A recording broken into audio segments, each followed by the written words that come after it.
Hello guys, मेरा नाम है रवि। स्टडी ग्लो में आपका बहुत बहुत स्वागत है। दोस्तों, आपसे अगर मैं एक सवाल पूछूं कि दुनिया का सबसे ताकतवर इंसान कौन है, तो आपके दिमाग में आ रहा होगा पुतिन, मोदी जी, ऐसे करके बहुत सारे नाम आ रहे होंगे, एलॉन मस्क, बिल गेट्स। लेकिन गलत, बिल्कुल गलत। क्योंकि अभी मैं जिस इंसान के बारे में बात करूंगा वह इंसान पूरी दुनिया का सबसे ताकतवर इंसान है और वह इंसान दुनिया का सबसे ज्यादा पैसा मैनेज करता है।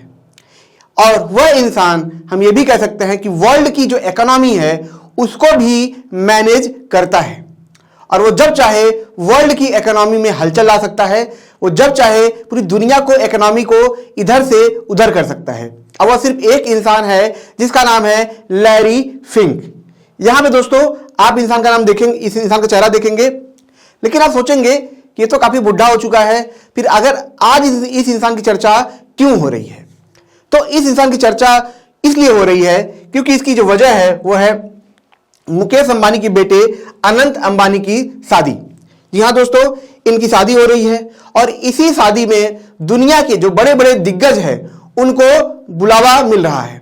आप अगर इसमें देखेंगे, बिल गेट्स हुए, सुंदर पिचाई हुए, ठीक है, ऐसे जो बड़े बड़े बिजनेसमैन हुए, ठीक है, ये सब यहां पे आएंगे। अडानी से लेके जो बड़े बड़े दिग्गज थे अपने फील्ड के, वो सब इनकी शादी में आएंगे। और उसी शादी में एक नाम, जिसका नाम लैरी फिंक है, ठीक है, वो काफी ज्यादा चर्चित है। जेफ बेजोस भी हुए, लेकिन जो लैरी फिंक है, जैसा कि मैंने बताया कि इनका नाम क्यों चर्चित है, आपको जान के हैरानी होगी कि इंडिया की जितनी जीडीपी है उसका 2.5 गुना पैसा ये मैनेज करते हैं। समझ रहे हैं? और यहां तक कि माइक्रोसॉफ्ट जितना है, अगर हम 6 माइक्रोसॉफ्ट कंपनी का पैसा इकट्ठा कर दे तो उससे ज्यादा पैसा ये अकेले मैनेज करते हैं। यानी कि अगर हम एप्पल और माइक्रोसॉफ्ट को मिला दें और उनका 3-4 गुना कर दें, उसके बराबर ये पैसा मैनेज करते हैं। तो आप सोचेंगे आखिर ये पैसा कितना है भैया, ये तो हमें बताइए। तो ये पैसा है 21 ट्रिलियन डॉलर। कितना? 21 ट्रिलियन डॉलर ये पैसा मैनेज करते हैं।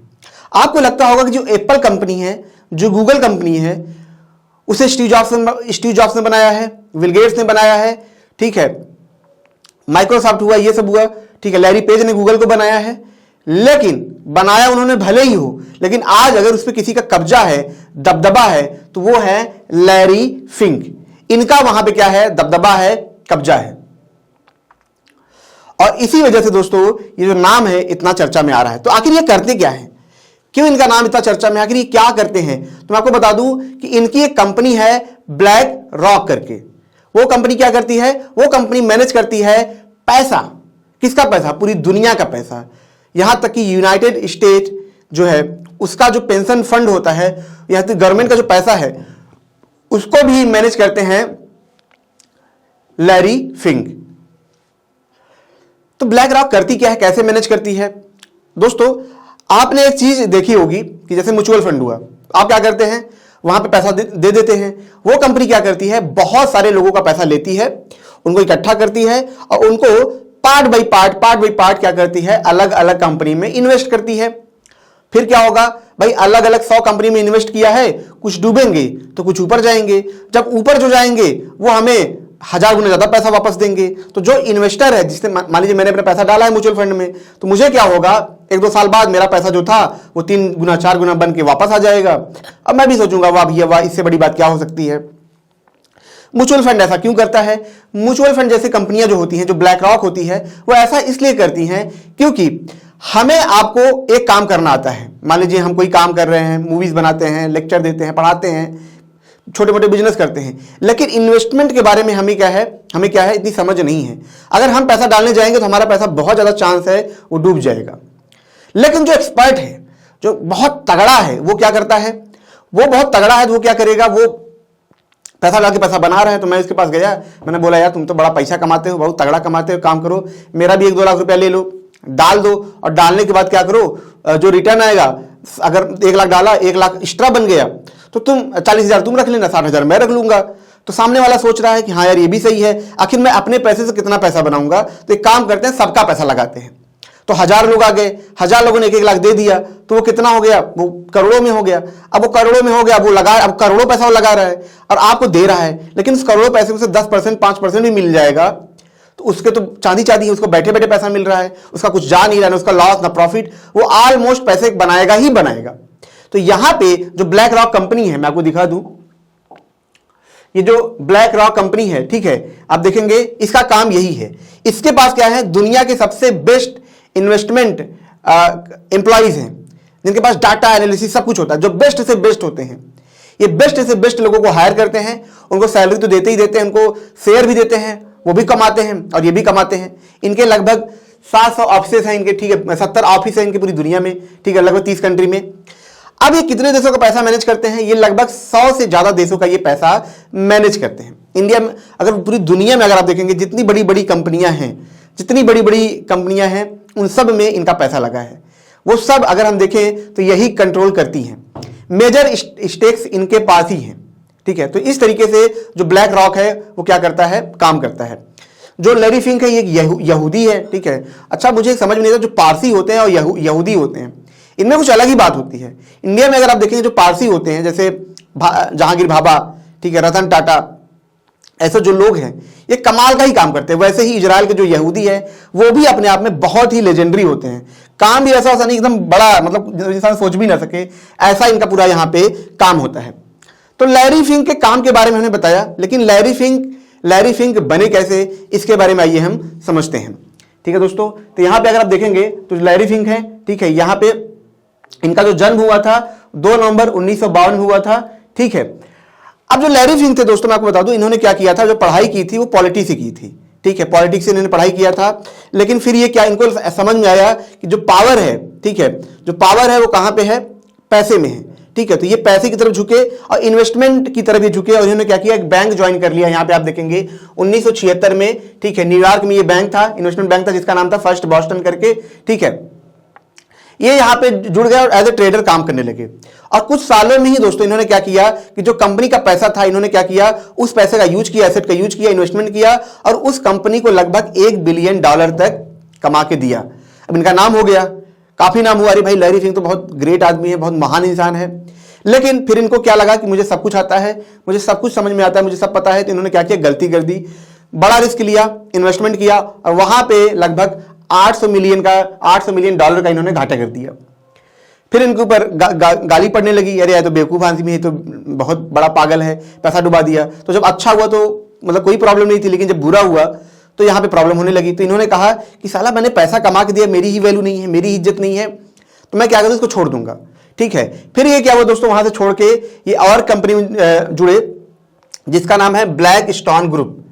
अब देखिए नाम, देखिए ब्लैक रॉक, ब्लैक स्टोन, ठीक है, स्टोन, तो आप समझ सकते हैं कि नाम एकदम सेम है, ठीक है। तो इस कंपनी में जुड़े और यहाँ पे लगभग इन्होंने क्या किया, कुछ साल तक यहाँ पे काम किया और काम करने के बाद जो ब्लैक स्टोन के सीईओ थे उनके साथ इनकी अनबन हो गई। कहते हैं ना कि एक जंगल में 2 शेर नहीं रह सकते हैं, तो यहाँ पे क्या था, 2 शेर थे एक जंगल में, ठीक है। तो आपस में दोनों की क्या हुई, अनबन हो गई, दोनों का झगड़ा होने लगा, ठीक है। तो जिसकी वजह से क्या हुआ दोस्तों यहाँ पे कि लैरी फिंक ने क्या किया, उस कंपनी को छोड़ दिया और उस कंपनी को छोड़ने के बाद अपनी कंपनी शुरू की।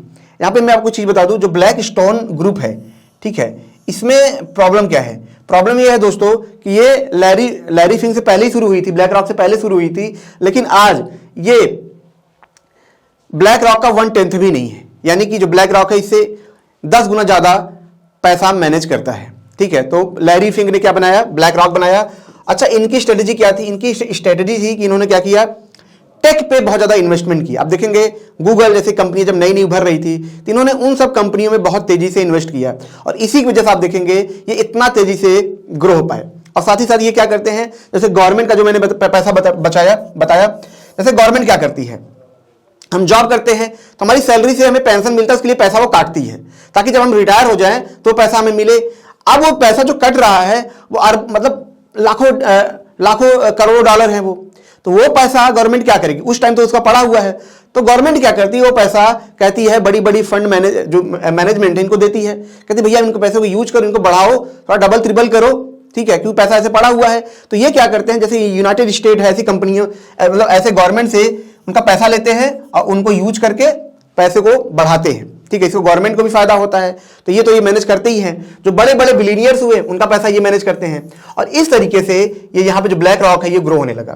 कहीं ना कहीं इनका जो इन्वेस्टमेंट एनालिसिस रहा होगा वो बहुत अच्छा रहा होगा, इसी वजह से जो बड़ी बड़ी कंपनियां थी वो अपना पैसा मैनेज करने के लिए इनको दे रही थी। जो बड़ी बड़ी फैमिली होती है, रॉयल फैमिली होती है, उनके पास इतना पैसा होता है कि आपके बिलियनियर्स जो आज के टाइम में सब खो जाएं, लेकिन वो अपना पैसा जाहिर नहीं कर देते, अपनी प्रॉपर्टी को जाहिर नहीं करने देते हैं। लेकिन आपने एक चीज देखा होगा कि जो प्रॉपर्टी होती है, जो पैसा उनके पास होता है, वो मैनेज करने के लिए किसी ना किसी इंसान को देते हैं, ठीक है। तो जो सबसे अच्छा रिटर्न देगा उसी को पैसा मिलेगा। तो लैरी फिंग जो थे सबसे अच्छा रिटर्न दे रहे थे, और इसीलिए इनको ये पैसा मिलने लगा, और उसी को देखते देखते देखते इन्होंने इतनी बड़ी कंपनी बना दी। अब सवाल ये उठता है कि आखिर शादी में आ क्यों रहे हैं, इनको मजे करने हैं क्या शादी में? तो नहीं, ये शादी में इसलिए नहीं आ रहे हैं इनको मजे करने हैं, ये शादी में आ रहे हैं जियो के इन्वेस्टमेंट के लिए। वो करेंगे जियो में कुछ इन्वेस्टमेंट, और इसीलिए वो वहां से इंडिया आ रहे हैं, ठीक है दोस्तों। तो यहां पे ये करेंगे दोस्तों। ऐसे ही सौरोश करके नाम है, ठीक है, जैसे हिडनबर्ग आपने सुना होगा, तो पूरा वो कंट्रोल करते हैं। तो उन्होंने देखा होगा एक उनके लिस्ट ने, एक उनके एनालिसिस ने क्या किया था, अडानी जैसी बड़ी कंपनियों को हिला के रख दिया था। तो कभी उनके बारे में चर्चा करेंगे, लेकिन लैरी फिंग वैसे नहीं है, ये ज़्यादा घाल मिल नहीं करते हैं। लेकिन एक चीज़ इनके बारे में बहुत बोली जाती है कि 2008 में जो क्राइसिस आया था अमेरिका में, जो जेपी मॉर्गन का जो क्राइसिस था, उसमें सब कहते हैं इनका ही बहुत बड़ा हाथ था। इन्होंने क्या किया, वो क्राइसिस लाया, कंपनी को गिराया, स्टॉक्स को गिराया, फिर बाद में इन्होंने क्या किया, उस स्टॉक्स को उठा दिया, ठीक है। तो एक तरीके से इन्होंने गेम खेला उसके साथ। और ये भी कहा जाता है कि स्टॉक्स में जितने पैसे होते हैं उसका 10% अकेले ये पूरा मैनेज करते हैं, और इनका नाम है लैरी फिंग। तो दोस्तों ये छोटा सा लेक्चर था, अगर आपको अच्छा लगा हो इसे लाइक करें, कमेंट करें, शेयर जरूर करें। मिलते हैं नेक्स्ट लेक्चर में। Thank you so much.